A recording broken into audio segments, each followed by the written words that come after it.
Jain students, we are doing a lecture series of class 10th economics where we are studying the chapter money and credit. This is the fourth part of this lecture series, and here we are going to understand whether the credit is good or bad. So let's start. Let us first talk about what is credit. तो जैसे कि पिछले lectures में आपने पढ़ा और उससे आपको समझ में आ गया है कि क्रेडिट का मतलब होता है loan. Credit refers to an agreement. Basically loan क्या होता है? एक एग्रीमेंट होता है। लोन लेना मतलब आप क्या कर रहे हो? You are entering into an agreement where the lender means जो आपको उधार दे रहा है, it supplies the borrower with money, goods और सर्विसेज। या तो वो आपको मनी लेंड कर रहा है यानी कि उधार दे रहा है या पैसे उधार दे रहा है, या फिर कोई गुड्स या सर्विसेज आपको प्रोवाइड कर रहा है, और उसके बदले में in return you are promising to pay that amount in future. आप बाद में उसको पे कर दोगे, ये आप प्रॉमिस कर रहे हैं। So this is called credit. यानी कि क्रेडिट में एक पर्सन जो कि लेंडर होता है वो दूसरे पर्सन यानी कि जो बोरोवर होता है उसको कोई सम यानी कि पैसा या फिर कोई गुड्स या सर्विसेज उधार देता है कुछ समय के लिए, और इसके बदले में जो दूसरा व्यक्ति होता है बोरोवर, वो प्रॉमिस करता है कि हम आपको ये बाद में लौटा देंगे। साथ ही साथ कुछ इंटरेस्ट भी चार्ज किया जाता है लेंडर के द्वारा, ताकि उसको कुछ बेनिफिट भी हो उधार देने पर, लेंड करने पर। Now let us understand about two different credit situation.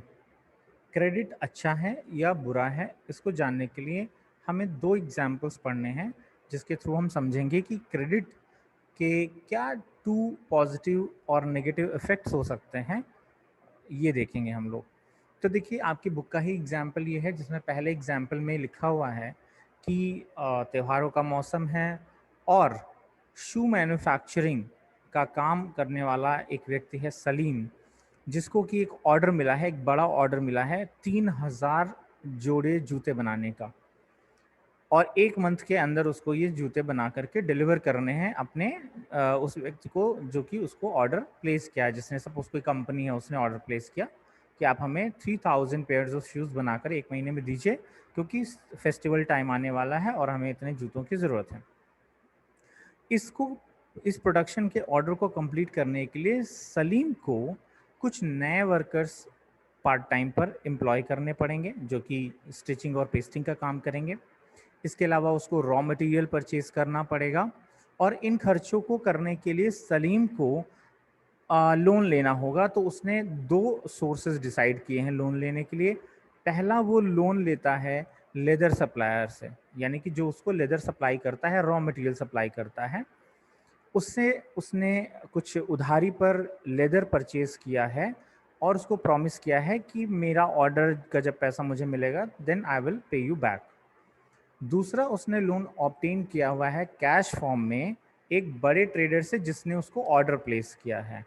तो वो जो बड़ा ट्रेडर है उसने उसको कुछ एडवांस पेमेंट दे दिया है, 1000 जूतों का सपोज एडवांस पेमेंट दे दिया है। तो ये उसके लिए क्या हो गया? अभी लोन हो गया, क्योंकि अभी तो उसने उसके बदले में उसको जूते तो बना के दिए नहीं है, उसने एडवांस पेमेंट लिया ना, तो it is also a kind of loan.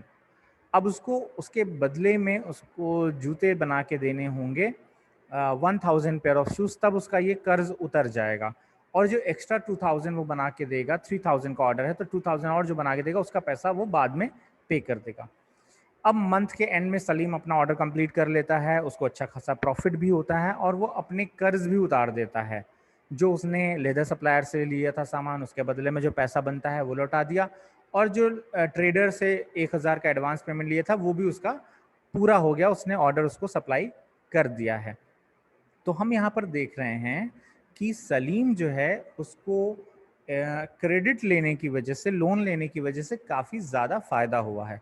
उसने एक बहुत बड़ा ऑर्डर रिसीव किया और उसको कंप्लीट कर दिया समय से, और आज उसके पास ढेर सारे पैसे हैं, काफ़ी ज़्यादा प्रॉफिट अर्न किया उसने इस क्रेडिट की मदद से। तो ये एक पॉजिटिव सिचुएशन हो सकती है क्रेडिट लेते समय।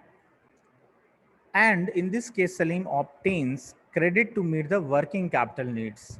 The credit helps him to meet the ongoing expenses and complete production on time and thereby increase the earnings. तो यहाँ पर एक पॉजिटिव एस्पेक्ट हम देख रहे हैं credit facilities. Now the other situation given in your book is Swapna's problem. और यहाँ पर हम क्रेडिट का एक नेगेटिव इम्पैक्ट, नेगेटिव रोल देखेंगे। तो यहाँ पर क्या हुआ, स्वप्ना एक स्मॉल फार्मर थी जो कि ग्राउंडनट्स ग्रो करती थी और उसके 3 एकड़ की ज़मीन है। उसने भी लोन लिया हुआ है मनी लेंडर से, उसने अपने लोकल मनी लेंडर से जो इंटरेस्ट पर, ब्याज पर कुछ पैसे देते हैं लोगों को, किसानों को, उससे कर्ज लिया हुआ है ताकि वो कल्टीवेशन का खर्चा, भाई बहुत से खर्चे लगते हैं, सीड्स लाने हैं, फर्टिलाइजर्स लाने हैं और भी बहुत से खर्च होते हैं, तो उनको पूरा करने के लिए उसने लोन लिया हुआ है। उसको उम्मीद है कि भाई हमारा जब ये जो प्रोडक्शन है अच्छा होगा ग्राउंडनट का, तो हम मार्केट में सेल करेंगे और पैसे से अपना लोन पूरा कर देंगे। लेकिन बीच में ही, सीजन के बीच में ही क्रॉप जो होता है उसमें पेस्ट लग जाते हैं, कीड़े लग जाते हैं और क्रॉप फेल हो जाती है। स्वप्ना उसके लिए हालांकि पेस्टिसाइड का यूज़ करती है, स्प्रेड करती है, लेकिन उससे कोई ख़ास फ़ायदा नहीं होता है और ज़्यादातर जो उसकी क्रॉप्स होती हैं वो डिस्ट्रॉय हो जाती हैं। इसके चलते उसका प्रॉफिट भी नहीं होता। वो उसको जब वो बचा कुचा जो उसका प्रोडक्शन था उसको सेल करती है तो थोड़ा सा अमाउंट ही उसको मिलता है और उस पैसे से वो अपना कर्ज पे नहीं कर पाती।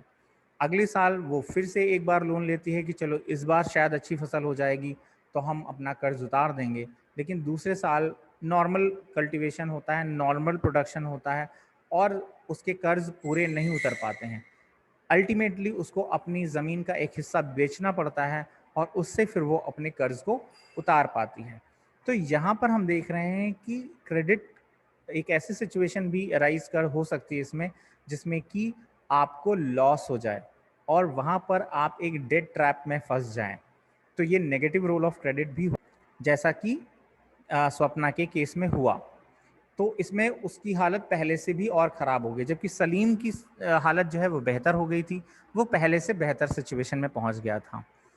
तो इसको हम डेट ट्रैप भी कहते हैं। कंक्लूजन ये निकलता है भाई कि अब हमारा क्वेश्चन क्या था कि क्या क्रेडिट अच्छा है या बुरा है, तो कंक्लूजन ये है कि ये डिपेंड करेगा कि आपने किस रिस्क लेवल पर क्रेडिट लिया है। क्या आपके क्रेडिट का ज़्यादा रिस्क है, क्या आपके क्रेडिट पर रिस्क कम है, तो उससे डिसाइड होगा कि आपका क्रेडिट अच्छा होगा या बुरा होगा, उसका क्या रिजल्ट होगा।